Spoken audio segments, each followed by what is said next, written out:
কালিনানপুর পাহাড়পুর গ্রাম পঞ্চায়েতের গত বছর এক ডেঙ্গুর বিশাল আকার ধারণ করেছিল। সেই ক্ষেত্রে আমরা এইবারে সিদ্ধান্ত নিয়েছি যাতে এই বছর ব্যাপক ব্যাপক মাত্রায় এই ডেঙ্গু না দেখা দেয় বা না হয় এই রোগটি, সেই জন্য আমরা এখন থেকেই প্রচার শুরু করে দিয়েছি।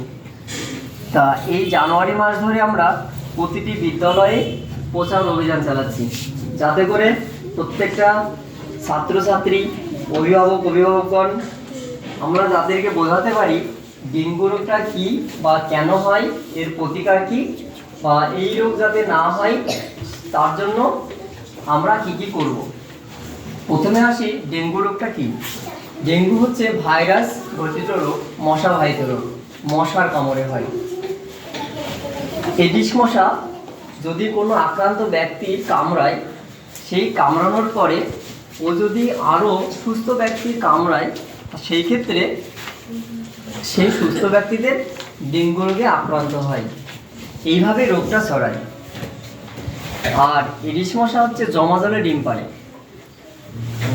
আমরা কিন্তু কোনো অবস্থাতেই বাড়ির চারপাশ, আমাদের বিদ্যালয়ের চারপাশ কোনো অবস্থাতেই জল জমে এমন পাত্র সোজা রাখবো না, হয় নষ্ট করে দেব, নইলে সব উল্টে রাখবো।